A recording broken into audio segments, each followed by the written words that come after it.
Dave, welcome to the conversation. Thanks for having me. We're going to have a little bit of fun. I want to start by learning about one particular moment in your career story, because you are quickly becoming quite the career development expert. I want to start, you used to be the chief growth officer at WeWork. You left in April 2019, and you took 6 months off before formally announcing the launch of your new company. How did you spend your time during those 6 months of sort of self-proclaimed unemployment? So a lot of diaper changing. Actually, the first month was a lot of baby shopping. I thought I was going to have more time to focus on You're thinking about what I shopping wanted to for do next. babies, or? But for a little bit, yeah. No, I'm just kidding.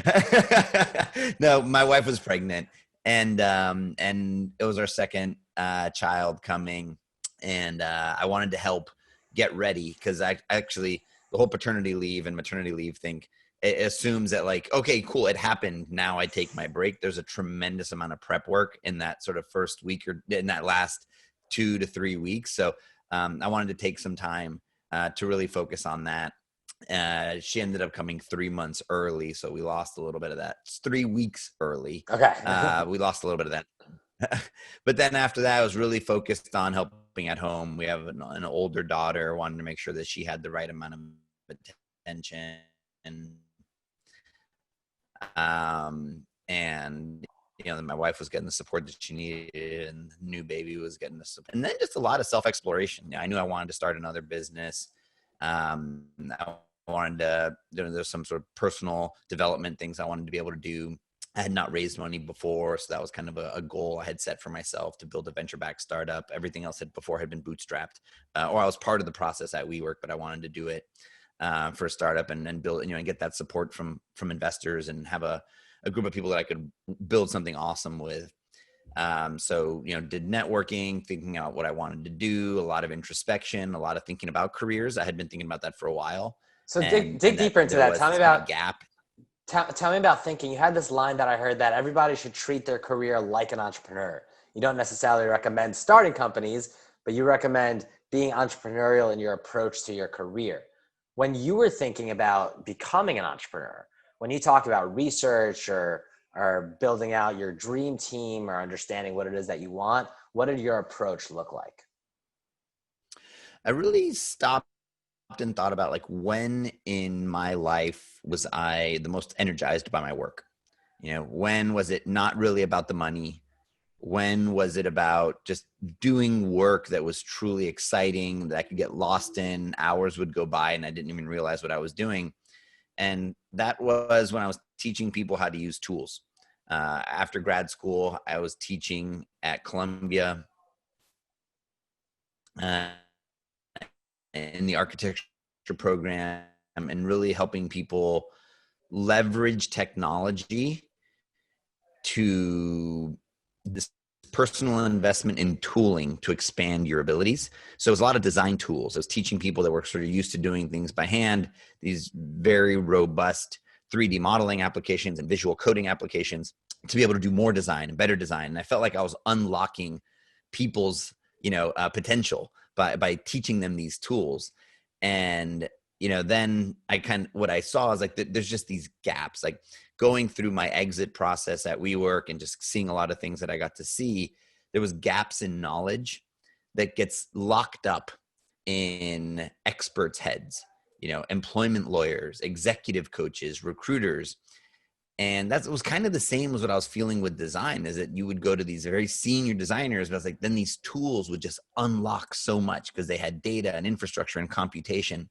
And I started to think, there's something wrong here with careers, that you kind of have to make it to get it. And I was like, that seems backwards. I have to have like made it to then have made enough money to pay an employment lawyer $1,000 an hour, when really everybody should have that. And there's going to be very bespoke situations where you need access to that expertise, of course. But I was thinking things like financial advisors, things like nutritionists, things like personal trainers that have now been made more accessible through the use of technology. It's like, why does that not exist for people's careers? The stuff that does exist is all B2B. The companies buy a career development platform. The companies buy a skills management platform. The companies buy, 360 review and personal, career pathing software. Like, where is that for the consumer? Because job tenure is getting shorter and shorter, and I need something that goes with me from job to job and can help me aggregate and roll up all those decisions I've made over the course of my career and help me figure out what my North Star is, that it just can't live within the context of my employer, because that changes either by choice or by force. That changes. And I need something that goes with me from job to job. And that's when I just got really excited about, bringing tooling to consumers to manage their career, but then also teach them how to do it and show them these new ways of managing their career and how they might be able to unlock things. So when you started Teal and you started addressing this, you started with coaching. You started to say, hey, how can I teach? How can I take this passion I found in grad school, apply it to people in their careers? And you started with coaching. Coaching exists. Coaching's been around for a long time. There's a lot of one-on-one programs. There's a lot of very expensive programs. What is Teal's unique approach to coaching? What do you guys do or emphasize, or the way in which you do it, that people won't find elsewhere? Yes, I'd say we're probably in the coaching category. I wouldn't as much describe what we do as coaching.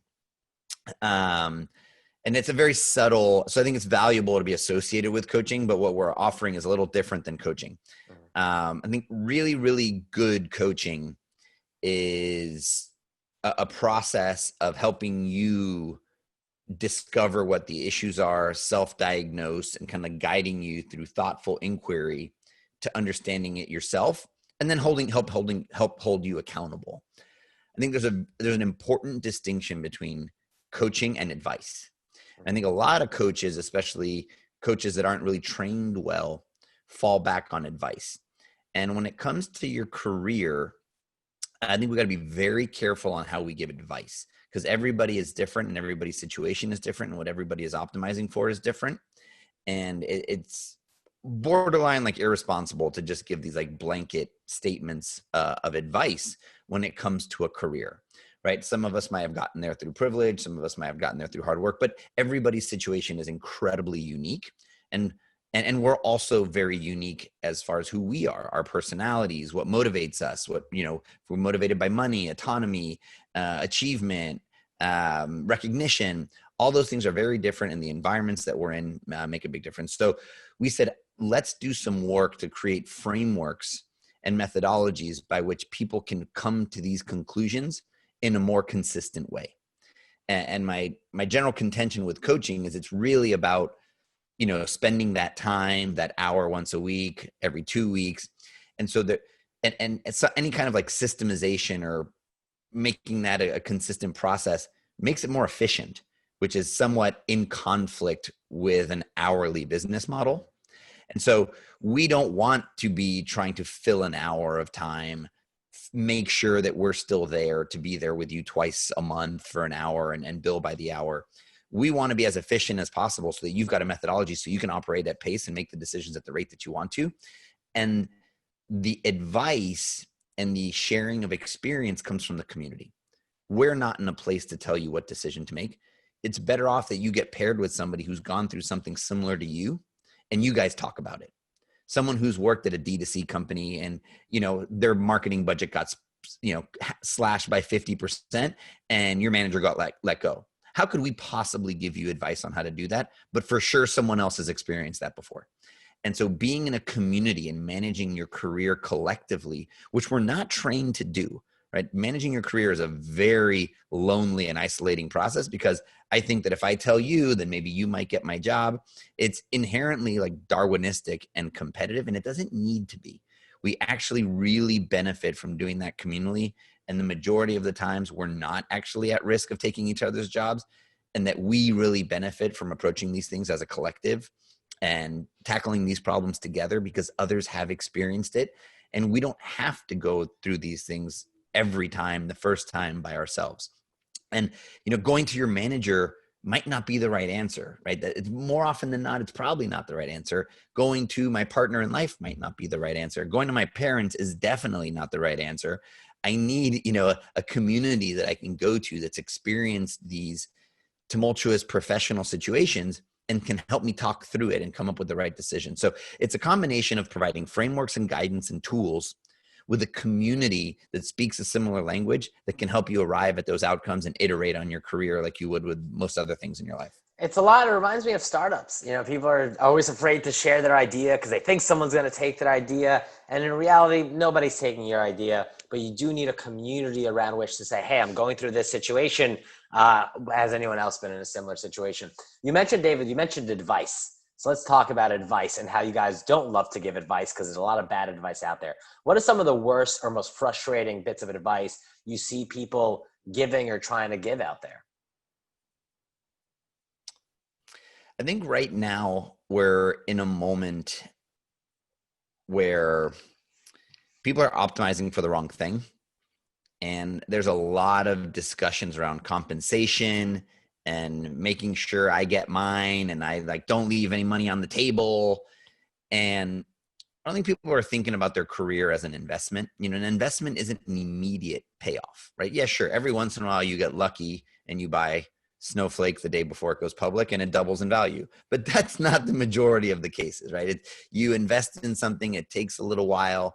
And it's the same with your career. That's not to say that you should in any way compromise on your value and in any ways leave value on the table, but it goes beyond the dollars and cents and being thoughtful about the environment which you can be in and where can you grow? Who are the people I'm going to get to work with? Those things last forever. If you build great connections at a company and you work with a stellar team, those people are going to go work at incredible companies or maybe go start companies or maybe they'll help you start your own company. But really investing in your network and the people that you meet and the companies that are going to do incredible things.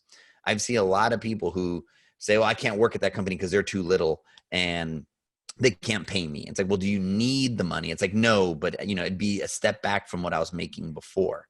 It's like, well, again, don't ever put yourself at risk.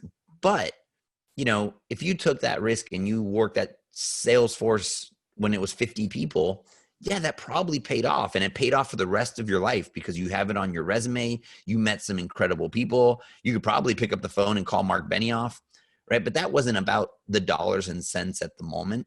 So I think, you know, being very short-sighted about these career decisions is not really great advice. Again, everyone's situation is different. You got to really be thoughtful about what matters for you at the moment, your risk tolerance, you know, what you can do. But these decisions are often given more permanence than they should. And that these are all various stops along a career journey. People are going to have 10 to 15 jobs over the course of their career. So it's okay for you to take some risk on some of them. And especially early in your career, you know, don't be too worried about what I would call almost like these career vanity metrics and play the long game. I've seen you talk about career growth as you need to be your own salesperson. You need to promote yourself. You need to advocate for yourself. And just like sales, everyone on the outside thinks, oh, it's easy. You just got to schmooze. But everybody who actually does sales knows there's a lot of methodologies. There's a lot of hard work. There's a lot of introspection. There's a lot of tool sets. Talk to me more about that metaphor of being a salesperson for yourself. Where does that start? How does a job seeker build those salesperson skills? Yeah, I think that's such a great call out and observation. You know, a lot of people think that great salespeople are the good sort of like wheeler dealers and talkers, but that's actually really not the case. Those people are great pitch people. They're oftentimes not great salespeople. A great salesperson really thinks about the whole process end to end. How do you get people into the sales process? Then how do you coach them and guide them through the sales process? And ultimately, the most difficult thing, how do you close? Right? And that's hard. That's really hard. And exactly to your point, that's why there is a tremendous amount of tooling, process, training, right? Even like the act of following up. A lot of people realize, you know, it's like, oh, I don't like to follow up. It makes me uncomfortable. Statistically proven, to land a job effectively, you need to follow up 8 times, right? There's research out there that shows it. Great book by Orville Pearson on running the effective job search. You know, you got to follow up. You got to do cold outreach. Those are things that effective salespeople do. And you got to do that with tact. You got to do it at the right time. You know, these things are things that are learned. It's not just some natural ability you have. Sure, maybe some people are better people than others. But even that, you can be taught techniques on how to read a person. And so how to engage with them. When I meet you, do I ask you about your family and where you're from? Or do I cut straight to the chase and start talking about work? There are actually, people have a preference. And there's probably ways to discern that. And for sure, there are ways to discern that. And we can teach you that. So same for your job search process. Identifying companies that you think you're a good fit for, where to find them. It's not just going to job boards and searching and applying online. It's then finding those jobs, then mining your network for knowing if you know anybody that works at that company that could intro you in, or if you know someone that knows someone, or potentially even like cold outreach on Twitter, LinkedIn to the CEO of the company. You hear tons of success stories about how people do that. That's all a process. Having templates for that copy and how you write it.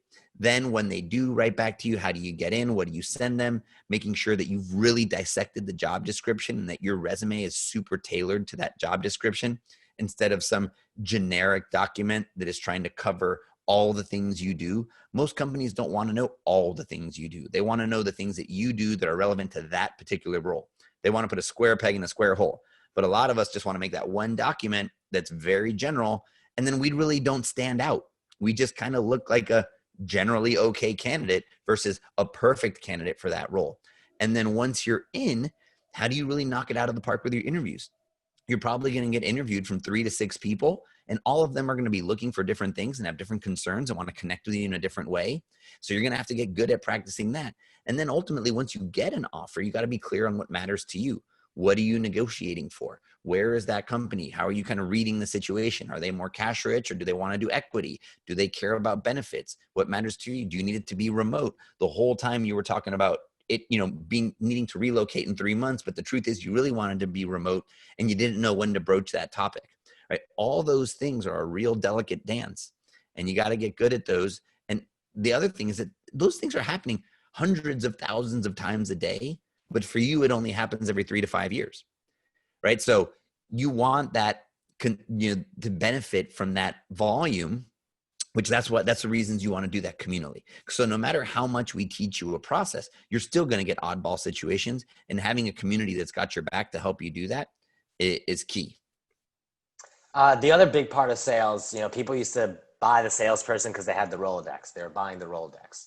The network and the ability to grow the network is huge in sales, and is maybe even more important in finding your next job.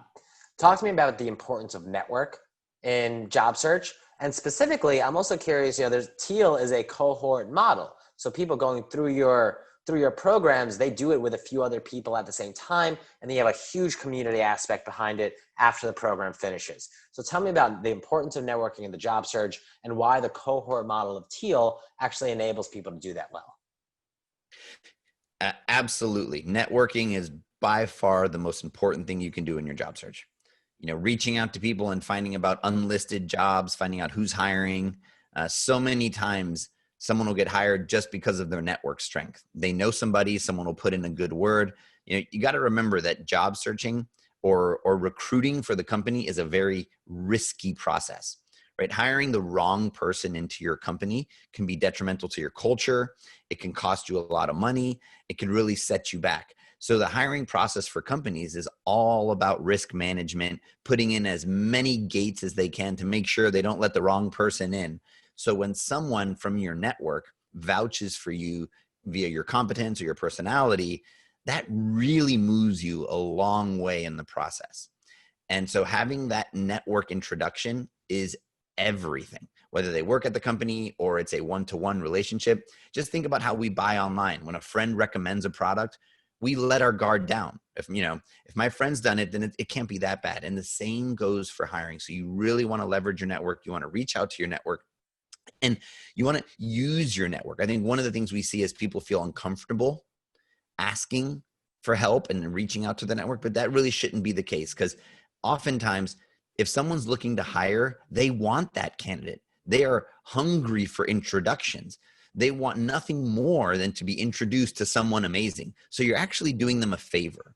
And it is a bit of a network currency if someone can introduce a great candidate. So absolutely leverage your network, and, but then be thankful and thoughtful, give people an update. on how you're doing once you got in. Don't just get the introduction and bail. Be thoughtful about those relationships, tend to those relationships, and give to get. So if you get that stuff, find ways to give back. Make introductions, offer to make introductions. You definitely know somebody. Whether you're unemployed, employed, you have a network and you can make introductions. And that's one of the amazing things about this happening in a cohort. People are in different geographies and different occupations. So there's zero concern about them going after the same jobs. And they're able to introduce each other. So there's built-in networking when you do this as a group. If someone says, I'm struggling to find opportunities, I'm an architect, I can't find a job. And someone says, oh, wait a second. One of my best friends is working at this firm. And he just told me the other day when we were out that they're hiring. I'm happy to make an introduction. And that happens all the time. In all of our groups and all of our cohorts, people start to help each other. They give each other informational interviews. And so having that support group and that built-in networking makes all the difference in the world in managing a job search. Dave, I got one final question for you before we wrap up here. And this one's a personal one. A lot of people are unemployed right now. A lot of people are going through a tough time. And a lot of people are trying to find employment in one of the most difficult job markets ever. And that draws on you, it wears on you. It's exhausting. It's frustrating. It's pain. It's a lot of tough things. Tell me about one of the hardest moments in your career. Tell me about a time that you were going through a big challenge and how you worked through it.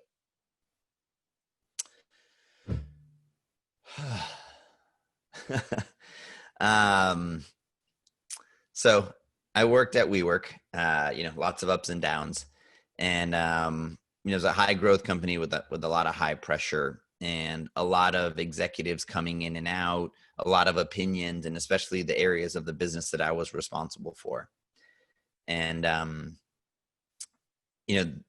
there was the physical environments, which, everyone's got an opinion of what the space looks like. It was how we were selling and what we were discounting and how it affected different parts of the company.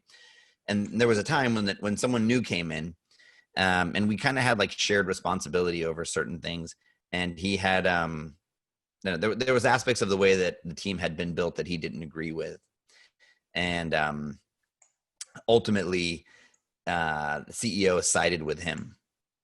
And I needed to take some action and, take some people off the team, and unfortunately, like release people. And that was a really difficult thing. It was a time where my, sort of the way I thought about building teams and the way that I thought what mattered, and the relationship between the employee and the employer, was really kind of called into question. It was probably a pretty defining moment for me in seeing, what that situation was.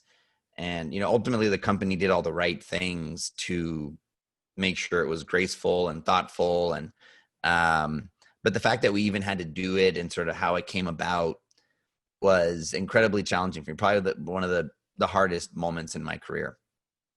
And just really made me question a lot of things. And it's kind of shined a light on, understanding this, how equipped an individual needs to be to manage their career.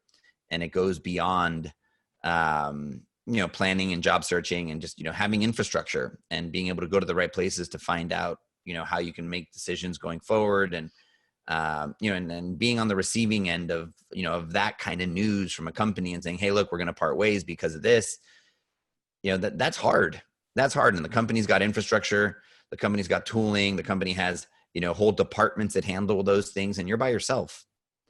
And just sort of witnessing that and watching that. And I said, I don't know, it was a really dark time for me, having to be a part of it. And, but then also even just having to question, what does this mean for me? If I say, hey, what do I quit because I disagree with this? But, I've got a pregnant wife and a kid coming, and, so how, it was just everything about your career, your identity, what you stand for in that moment, really came to a head. And it was definitely one of the more dark and uncomfortable times in my career.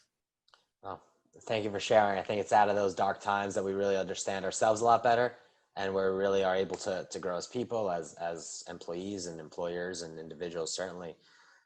Dave, thank you for spending the time. Where should people go to learn more about you and about Teal and all the amazing work you guys are doing for people's careers? Yeah, so Teal is at www.teal, like the color, TEAL, HQ.com. The company is Teal. That's our website. You can find out more about me on Twitter. It's probably where I'm the most active, is at David Fano. And then you can connect with me on LinkedIn as well, /in/David Fano. I pretty much accept everybody. So reach out there, and DMs are open on Twitter. And, however we can help with people's careers, reach out. That's really what we're here to do. We've got these programs that help people, but if for some reason that's not right for you, we want to be helpful. We've got an open Slack community that you can find on our website called Search Party. It's open to the public. And then we've got a ton of resources that we give. So we really are on a mission to enable fulfilling careers communally. And that's what we jump out of bed for every day. All right, let's keep jumping out for that, Dave. Cheers to that. And thank you very much. All right. Thanks so much.